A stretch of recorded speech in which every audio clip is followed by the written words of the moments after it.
Exit polls కోసం YCP నాయకులు కొంతమంది కొన్ని సర్వే సంస్థల్ని డబ్బులిచ్చి కొనేశారని, వారు వైసీపీకి అనుకూలంగా ఎగ్జిట్ పోల్స్ని ఇవ్వబోతున్నారు అంటూ ఒక వార్త సోషల్ మీడియాలో చక్కర్లు కొడుతున్న నేపథ్యంలో మనం ఈ అంశాన్ని మీద విశ్లేషణ చేసుకునేటువంటి ప్రయత్నం చేద్దాం. ప్రస్తుతం మనతో పాటు ఉన్నారు ప్రముఖ రాజకీయ విశ్లేషకులు ప్రసాద్ గారు. సార్తో మాట్లాడదాం. సార్ నమస్తే అండి. నమస్తే అండి. సార్వత్రిక ఎన్నికల ఫలితాలు జూన్ 4న విడుదల కాబోతున్నాయి. ఎగ్జిట్ పోల్స్ ఈరోజు రాబోతున్నటువంటి నేపథ్యంలో ఎగ్జిట్ పోల్స్ వైసీపీకే అనుకూలంలో ఉండేలాగా వైసీపీ నాయకులు కొంతమంది కొన్ని వ్యూహాలు రచించారని, అందులో భాగంగానే కొన్ని సర్వే సంస్థల్ని వారు డబ్బులు ఇచ్చి కొనేశారు అంటూ ఒక వార్త సోషల్ మీడియాలో చక్కర్లు కొడుతుంది. దీని మీద మీ విశ్లేషణ ఏంటి? ఇదేమి మీరు చెప్పినట్టుగా ఏదైనా పెద్దగా మనం ఆశ్చర్యపడాల్సిన విషయం ఉంది. జగన్మోహన్ రెడ్డి గారు ఆల్మోస్ట్ 12 సంవత్సరాలుగా ఇన్ని కేసులు ఉండే ఆయన మీద కూడా, బెయిల్ మీద ఉండి కూడా, సో ఇంకా ఈ యొక్క వ్యవస్థలను మేనేజ్ చేస్తున్నాడు అన్నప్పుడు మరి ఇది పెద్ద విషయం కాదు కదా. ఇప్పుడు నిన్న మొన్నటి వరకు రవిప్రకాష్ గారు ఉన్నప్పుడు సో TV9కి ఎటువంటి పేరు ఉండేది, మీకు ఎటువంటి వ్యూవర్స్ ఉండేది, ఎంత బాగుండేది అది. సో ఈ రోజున TV9 వన్ సైడ్ అయిపోయింది. TV9 కేవలం అది తప్పైనా ఒప్పైనా కూడా జగన్మోహన్ రెడ్డికి వెనకాల భజంత్రీలు కొడుతూనే తిరుగుతుంది. అదేవిధంగా ఎన్టీవీ కూడా బాగానే న్యూట్రల్గా బాగానే ఉండేది, అన్ని బాగానే ఉండేది. సో ఏది ఉన్నా కూడా ఆయన ఉన్నట్టుగా చెప్పేవాడు. సో ఎన్టీవీ కూడా ఇప్పుడు పూర్తిగా ఇక్కడ చూస్తేనేమో కాంగ్రెస్కి సపోర్టు, అక్కడ చూస్తేనేమో వైసీపీకి సపోర్టు. సో ఈ విధంగా ఈ పెద్ద మీడియా సంస్థలే ఈ విధంగా లొంగిపోయినప్పుడు, డబ్బు దశకానికి లొంగిపోయి ఈ విధంగా దాసోహం అంటున్నప్పుడు, మీరు చెప్పిన ఈ ఊరు పేరు లేని ఈ సెపాలజిస్టులు ఇప్పుడు ఎలా అయిందంటే ఏదో చెబుతారు కదా, తినడానికి తిండి లేకపోయినా కానీ మీసాలు సంపాదన అన్నట్టు ఎవడికాడే ఒక సెపాలజిస్ట్ అని బోర్డు పెట్టుకుని, ఎవడికాడే ఒక సంస్థ అని చెప్పి, ఒక సర్వే అని చెప్పి ఊరు పేరు లేని సన్యాసులు అందరూ కూడా తయారయ్యి ఆ జనాల్ని అసలు వాడికి అసలు అక్కడ విశ్వసనీయత ఉందా నిజంగా? వీడు ఆ ఫీల్డ్లోకి వెళ్ళినప్పుడు మనం చిన్నప్పుడు ఒకటి చదువుకున్నాం, విజయవాడలో ఎవడో ఒకటి ఉండేవాడు, వాడి పేరు ఏదో ఉండేది కూడా, నడి రోడ్లో కూడా వాడిని నరికి ముక్కల కింద పడేశారు. వాడు ఇంకా హీరోయిన్ల గురించి, హీరోల గురించి, కొంతమంది పారిశ్రామికవేత్తల గురించి, వాడి పెళ్ళం ఇలాగా, వాడి బిడ్డ ఇలాగా అని చెప్పి పిచ్చి రాతలు ఒక చిన్న 100/100 ఒక రూమ్లో కూర్చుని వాడికి ఆ థాట్ వచ్చిందనుకోండి, శ్రీదేవి గురించి థాట్ వస్తే శ్రీదేవి గురించి రాయడం, జయప్రద గురించి వస్తే జయప్రద గురించి రాసేయడం. సో వాడు ఇంకేమీ వాడు అంటే ఒక విశ్లేషణ కానీ లేకపోతే ఒక ఇన్వెస్టిగేషన్ ఏముండదు. ఏదో ఆ మనసులో దాచినప్పుడు వాడికి వచ్చిన ఆ వికృతమైన ఆలోచనలు, వికృతమైన పులిహోర వార్తలు రాసేయడం. సో చివరికి వాడిని ఎవడో కడుపు మండినోడు ఎవడో నడి రోడ్డు మీద పరిగెట్టించి ముక్కల కింద నరికేశారు. మీకు కూడా తెలిసి ఉంటుంది, ఎన్కౌంటర్ పత్రికని వానరు అతను. అలాగే ఈ రోజున ఈ సెపాలిస్టులు కొంతమందిని చూస్తే అసలు వాడి పేరు మనం వినుండం.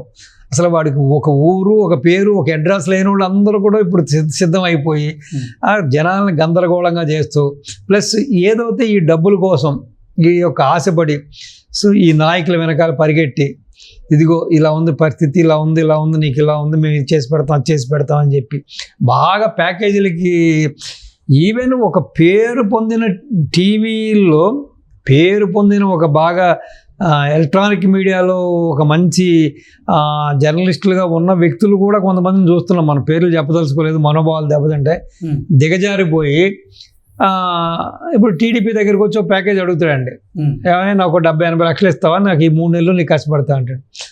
మాకు అసలు ఎలక్షన్ చేసుకోవడానికి మా దగ్గర డబ్బులు లేవరా అని చెప్పాడు అనుకోండి ఎవడన్నా. సో ఏమంటే వైసీపీకి పక్కపోతే వైసీపీ దగ్గర ఇంకా దండిగా డబ్బులు ఉన్నాయి కదా. ఇప్పుడు ల్యాండు, శాండు, వైను, మైన్లో ఇప్పుడు దోచుకున్న డబ్బులు విపరీతంగా ఉన్నాయి. వాళ్ళకి లెక్కే లేదు, ఎందుకంటే ఈజీ మనీ కదా. ఇప్పుడు ఎవడన్నా కష్టపడితే దాని విలువ తెలుస్తుంది. సో వాడు ఓకే 1 కోటి రూపాయలన్నా రెడీ, ఇంకా వాడికి పొంకాలుగా వాడికి అనుకూలంగా చేయడం. సో కాబట్టి ఇవన్నీ కూడా ఏంటంటే వ్యాపారం అయిపోయిందండి. మీరు పెట్టినట్టుగా పాత్రికేయ విలువలు కానీ ఇవన్నీ ఎక్కడ కనిపించట్లా. చాలా అంటే హాస్యాస్పదంగా ఉంది. ఎక్సెప్ట్ ఫ్యూ ఏదో కొంతమంది తప్పించి ఇటు ప్రింట్ మీడియా, ఎలక్ట్రానిక్ మీడియాలో కూడా మరి కొన్ని పార్టీలకి కరపత్రాలుగా మారిపోయినాయి కొన్ని పేపర్లు, కొన్ని ఈ యొక్క సోషల్ మీడియా కానీ ఎలక్ట్రానిక్ మీడియా, ఇప్పుడు ఈ టీవీలు కూడా చూస్తారంటే ఇంకా వాళ్ళ మన ముత్యాల ముగ్గు సినిమాలో చూసుంటారు మీరు, రావు గోపాలరావు గారు ఒక టీం ఉంటుంది అక్కడ. ఎవడన్నా వచ్చి రావు గోపాలరావు గారిని పొగుడుతుంటే వీళ్ళు డప్పులు వాయిస్తూ ఉంటారు. అంటే హెచ్చరించనమాట ఈ నిన్ను గాలి కొడుతున్నాడు. ఆ విధంగా ఎవడికాడే ఈ సొంత బాకాలు పట్టుకుని సొంత డబ్బాలు కట్టుకుని సో ఇంకా ఓహో రాజా హాయ్ హా రాజా హాయ్ హాయ్ నాయక అన్నట్టుగా దిగజారిపోయారు. సో ఈ దిగజారిపోయిన వాళ్ళని కొనడం చాలా ఈజీ. సో విలువలు లేని వాళ్ళని ఈజీగా కొనుక్కోవచ్చు. కాబట్టి ఇది ప్రతిదీ కూడా ఏంటంటే ప్యాకేజ్ స్టార్లు అయిపోయారు. ఏదో మనం కొంతమంది ఈ సినిమా వాళ్ళ వాటి గురించి మాడతారు, కానీ ఇప్పుడు ఏంటంటే ఈ వృత్తిలో ఉన్న వాళ్ళు కూడా ప్యాకేజ్ స్టార్స్ అయిపోయారు. సో ప్రతి వాడు కూడా డబ్బులకి లొంగిపోయి సో ఇంకా ఈ విధంగా ఎవడు డబ్బులు ఇస్తే వాడికి భజన చేయడం, నువ్వే రాజు నువ్వే మంత్రి అంటాం.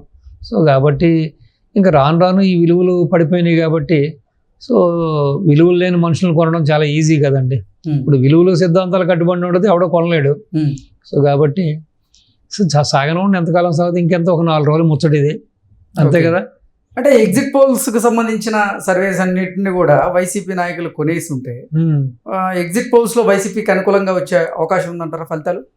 ఇప్పుడు అదే నాకు తెలియదు ఏంటంటే ఇప్పుడు ఈ వీళ్ళందరినీ కూడా కొనేసేసి వీళ్ళ చేత ఇలా బాకాలు ఊదించుకుంటే ఇప్పుడు నిజంగా వాస్తవ పరిస్థితుల్లో వాళ్ళకి ఓటింగ్ జరగలేదు, వాళ్ళకి ఓట్లు వేయలేదంటే మరి రేపొద్దున దీనివల్ల వీళ్ళకి వచ్చే లాభం ఏంటి? ఎగ్జాక్ట్ అసలు అంటే దీని వెనకాల ఉన్న లాజిక్ నాకు అయితే అర్థం అవట్లేదండి. ఇప్పుడు ఓటర్లను కొంటే ఒక అర్థం ఉంది, సో లేదు లోపల ఉన్న ఆర్ఓని మనం అంటే ఒకటి సార్, నిన్న మొన్నటి వరకు మనం అందరం కూడా మాట్లాడుకుంటున్నట్లుగా అసలు వైఎస్ఆర్సీపీ అధికారాన్ని కోల్పోతుందని చాలా మంది ఇప్పటికే భావించారని వైసీపీ కార్యకర్తలే. అందుకే వారు అసలు కౌంటింగ్ రోజు ఏజెంట్లుగా వెళ్లేందుకు కూడా భయపడుతున్నారు, ఒప్పుకోవట్లేదు. ఈ నేపథ్యంలోనే వైసీపీ కార్యకర్తల్లో ఉత్సాహాన్ని నింపేందుకే ఈ ఎగ్జిట్ పోల్స్ అన్ని కూడా వైసీపీకి అనుగుణంగా చెప్పించేటువంటి ప్రయత్నం చేస్తున్నారు వైసీపీ నాయకులు అంటూ రకరకాలుగా వార్తలు అయితే వస్తున్నాయి. మనం ఎలా చూడాలి అసలు? సో మీరు చెప్పింది కూడా కరెక్టే. బహుశా ఈ ఎలక్షన్ అయ్యే వరకైనా సర్వేలన్నీ కూడా నిన్న మొన్నటి వరకు మనం చూసుకున్నట్లయితే ఆంధ్రప్రదేశ్ లో సార్వత్రిక ఎన్నికల్లో కూటమి అధికారంలోకి రాబోతుంది, 145 స్థానాలు కూటమికి రాబోతున్నాయి అంటూ కూడా ఎక్కువగా సర్వేలు కూటమి వైపు మొగ్గు చూపాయి. ఈ నేపథ్యంలో అసలు ఏంటి వైసీపీ వ్యూహం ఏంటి అంటే ఏం చెప్తారు? సో మీరు చెప్పింది కరెక్టే. బహుశా ఈ యొక్క ఎలక్షన్ అయ్యే వరకన్నా కూడా అట్లీస్ట్ ఏజెంట్స్ని వీళ్ళని కాపాడుకోవడం కోసం అక్కడ మరి ఆ కౌంటింగ్ టైంలో మరి పూర్తిగా వీళ్ళ మనుషులు లేకపోయినా బాగోదు కాబట్టి కాస్త వాళ్ళలో ఆత్మస్థైర్యాన్ని మనోధైర్యాన్ని నింపడానికి ఈ విధంగా మైండ్ గేమ్ ఆడుతున్నారు అన్నది కూడా ఒక విధంగా మీరు ఇది కూడా ఒక లాజిక్కే. సో చూద్దాం, వెయిట్ అండ్ సీ. ఇంకెంత మీకు 4వ తారీఖున ఎలాగో అన్ని రిజల్ట్స్ వస్తాయి. బట్ మీరు చెప్పినట్టుగా ఎలక్షన్కి ముందు ఏదన్నా ప్రజల్ని మేనేజ్ చేయడానికి సైకలాజికల్ గేమ్ ఆడటానికి మళ్ళీ ఈ పార్టీ అధికారంలోకి రావడం అనడానికి సో మీరు చెప్పిన ఈ ఛానల్స్ వీళ్ళందరినీ కొన్నా కూడా దానికి ఒక అర్థం ఉంటుంది. బట్ ఎలక్షన్ అయిపోయి ఆల్రెడీ ఓట్లు బ్యాలెట్ బాక్స్లో నిక్షిప్తమై ఉన్నప్పుడు ఇంకా 2 రోజులు 3 రోజుల్లో రిజల్ట్ రాబోతుంది అనుకున్నా కూడా సో వీళ్ళందరినీ ఎగ్జిట్ పోల్స్ వాళ్ళందరినీ కూడా కొనడం అనేది కూడా ఒక విధంగా విచిత్రంగా ఉంది. ఏదేమైనా కానీ ఒక విచిత్రమైన పార్టీ, విచిత్రమైన నాయకులు. సో వీళ్ళ మనస్తత్వాలు అర్థం చేసుకోవడం చాలా డిఫరెంట్గా ఉంది.